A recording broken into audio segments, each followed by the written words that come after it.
शाहकार का इंतजार था, बिल आखिर वो आ गया। शॉर्ट एंड स्वीट फैसला उमर अता बंदयाल साहब का बहसीत चीफ जस्टिस पाकिस्तान, आखिरी फैसला जो उन्होंने तहरीर किया, बिल आखिर आज वो आ गया, अनाउंस किया गया दोपहर को और अब से कुछ देर पहले उसे जारी भी कर दिया गया। इस फैसले को अगर पढ़े तो एक इंटरेस्टिंग रीड है, लेकिन इस फैसले के जो सियासी इंप्लीकेशंस होंगी वो भी आपके सामने रखेंगे, कानूनी मामलात भी आपके सामने रखेंगे। इस फैसले के अंदर जिन तरामीम को चैलेंज किया गया था उनको उड़ा दिया गया है। अब इंपॉर्टेंट बात यह है कि इसका इम्पैक्ट क्या होगा।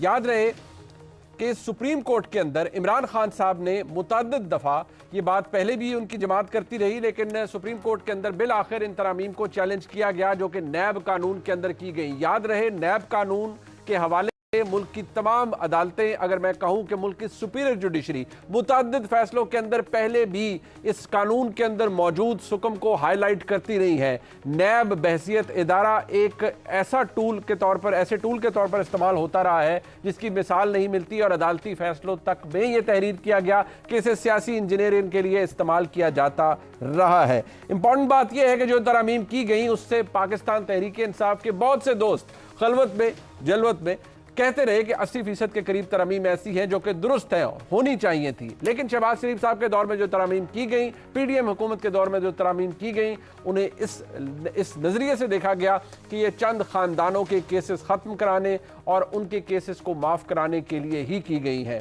बिलाखिर इमरान खान साहब ने इसे चैलेंज किया, सुप्रीम कोर्ट ने इसके ऊपर समाअत की, लंबी समाअत चली, सुप्रीम कोर्ट ने मुतअद्दिद रिकॉर्ड भी अपने सामने रखा और बिलाखिर इस फैसले को आज जारी कर दिया गया। 2-1 से फैसला आया। 2 जज साहिबान जिनमें उमर अता बंदयाल साहब और जनाब जस्टिस इजाजुल एहसन साहब मौजूद थे, उन्होंने इन पिटिशंस को जुज़वी तौर पर एग्री किया इनसे और इनको मंजूर किया, जबकि जनाब मंसूर अली शाह साहब ने इसके ऊपर डिसेंटिंग नोट दिया। मंसूर अली शाह साहब का डिसेंटिंग नोट गो के वक्त की कमी की वजह से उन्होंने लिखा है कि इसके बाद डिटेल जो उनका डिसेंटिंग नोट है वो सामने आएगा, लेकिन चंद अहम बातें जो उन्होंने की वो आपके सामने रख देता हूं। उन्होंने कहा कि इंपॉर्टेंस इस बात की नहीं है कि ये कानून और इसके अंदर की गई तरमीम कितनी लॉपसाइडेड है, इंपॉर्टेंस इस बात की है, यानी अहमियत इस बात की है कि हमारे मुल्क के अंदर मौजूद एक पार्लियामेंट्री डेमोक्रेसी का कॉन्सेप्ट किस हद तक उसको माना जाता है, उसकी रिस्पेक्ट की जाती है, पार्लियामेंट की अहमियत और उसकी सुप्रीमेसी को कितना जाना जाता है, और ये भी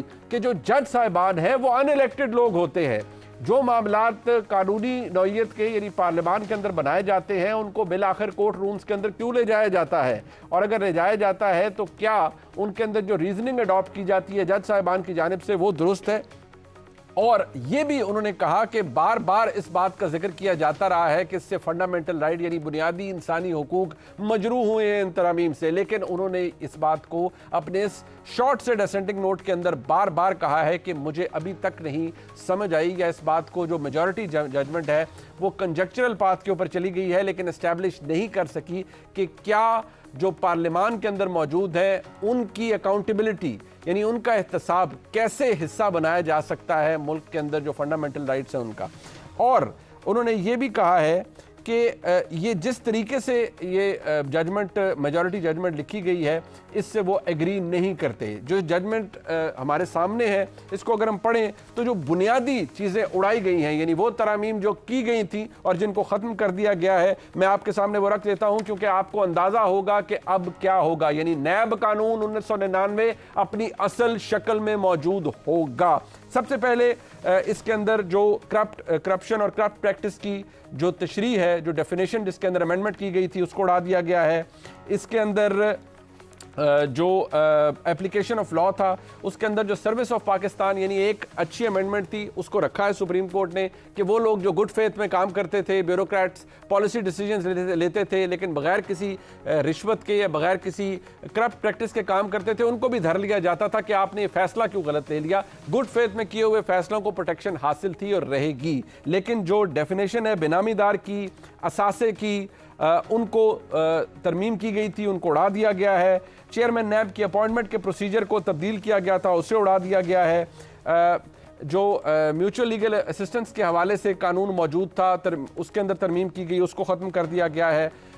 कहा गया था कि जो किसी भी शख्स की जो एक्यूज्ड है उसकी ट्रांसफ़र ऑफ प्रॉपर्टी जो है उसको वॉइड करार दे दिया जाता था, यानी वो नहीं हो सकती थी। अगर कोई एक्यूज्ड उसके खिलाफ अगर मामला चल रहा होता था उसे ओमिट कर दिया गया था, उसको निकाल दिया गया था।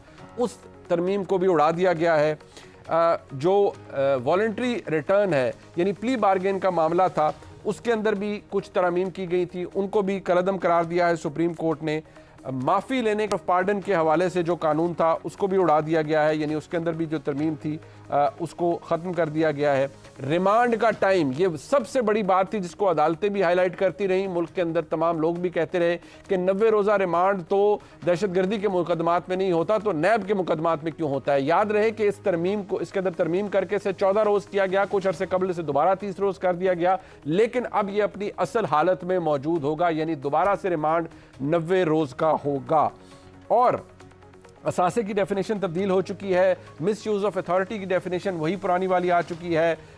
इसके अलावा जो बारे सबूत है उसके हवाले से जो तरमीम की गई थी वो भी ख़त्म कर दी गई है।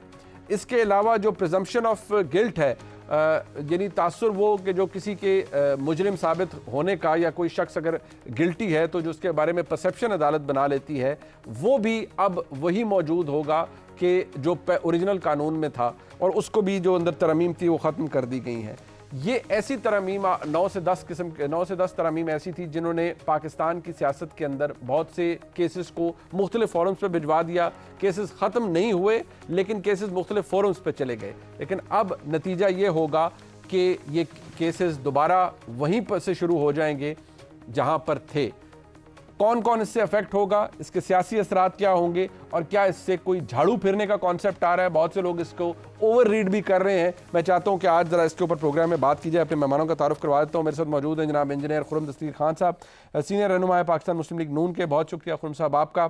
जनाब अहमद उवैस साहब वकील हैं, पाकिस्तान तहरीक इंसाफ के फॉर्मर एडवोकेट जनरल हैं और मेरे उस्ताद हैं, बड़े ज़हीन वकला में उनका शुमार होता है। बहुत शुक्रिया आपका अहमद उवैस साहब। जनाब जावेद चौधरी साहब हमारे साथ मौजूद हैं, मुल्क के सीनियर सहाफ़ी हैं, किसी तारुफ के मोहताज नहीं, मुल्क की सियासी तारीख को और अदालती तारीख को बखूबी जानते हैं।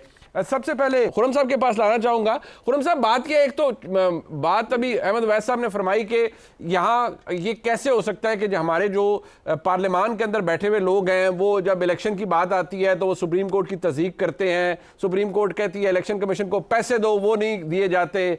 सुप्रीम कोर्ट के फैसलों को पार्लियामेंट की रेजोल्यूशन से अंडू कर दिया जाता है। तो ऐसी सूरत हाल में जो कानून बनाए गए या तरमीम की गई वो तो अपने खुद को फायदा पहुंचाने के लिए की गई, और अगर ऐसे कवानीन को अदालत स्ट्राइक डाउन कर रही है तो फिर ठीक कर रही है। जरूरी है यह करना बैलेंस क्रिएट करने के लिए। ये आज साबित हुआ एक बार फिर जो 2-1 का फैसला है कि इसी सुप्रीम कोर्ट के 2 मुख्तलिफ जजेस ने जो बात की थी, एक ने कहा था कि ये इंपीरियल सुप्रीम कोर्ट है, साम्राज्य सुप्रीम कोर्ट है, वो भी साबित हुआ। फिर एक ने कहा था कि these are politicians in robes, ये इंसाफ की कबा पहने सियासतदान है, ये भी साबित हुआ। और इसी कोर्ट के एक रिटायर्ड जज ने लिखा था साद रफीक के केस में कि पाकिस्तानी शहरियों के जो बुनियादी हकूक हैं वो नैब ने कुचले हैं। आज जस्टिस मकबूल बाकिर साहब ने कहा था जी, जो अदालत आलिया ने आज पार्लियामान के हकूक कुचले हैं, पार्लियामान की जो खुद मुख्तारी है उसको कुचला है। ये दुरुस्त मैं रिकॉर्ड कर दूं कि ये जो कानून है जिसको आज गैर आईनी करार दिया है, ये पिछले 5 माह पहले पास नहीं हुआ था। इसको पास हुए तकरीबन गालिबन 1 साल से ज्यादा। जी हाँ, बिल्कुल ऐसे ही है।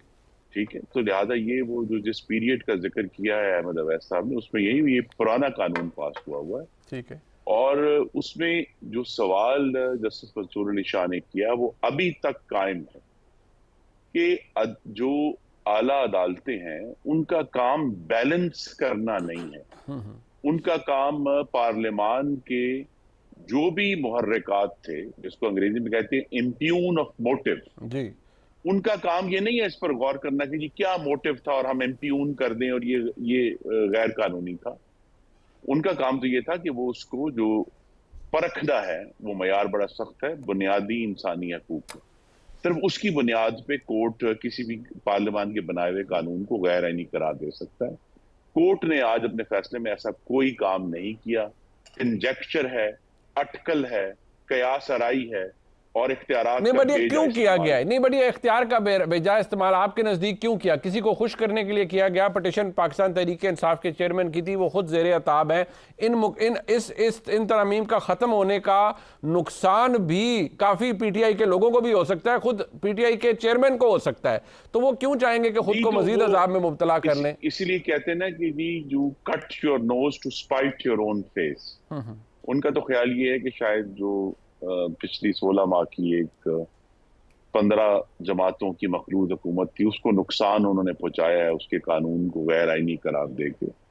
लेकिन कानून तो अजीब तरीके से ऑपरेट करता है ना, कि शायद जिसके फायदे के लिए बनाया गया, नुकसान उसी का होगा गालिबन। क्योंकि ये जो तरामीम जिन्हें आज गैर आईनी करार दिया गया है मुनीब साहब, जी इनमें से बहुत बड़ी तादाद वो है जो बराह रास्त आला अदलिया यानी हाई कोर्ट और सुप्रीम कोर्ट के फैसलों में जो रिकमेंडेशंस की गई थी, ऐसे ही है, बिल्कुल ठीक उनकी है। बुनियाद पर ये जो है अमेंडमेंट्स हुई थी। ठीक है। कि अब अगर जो 90 दिन का, जिसका कहा जाता है कि ड्रकोनियन है और दुनिया में कहीं भी 90 दिन का जो रिमांड नहीं होता, तो अगर उसका रिमांड आज भी जो पिछले कानून में 30 दिन तक उसको 2/3 अच्छा कम किया बट गया खुर्रम था। साहब बिल्कुल हाँ, ठीक है।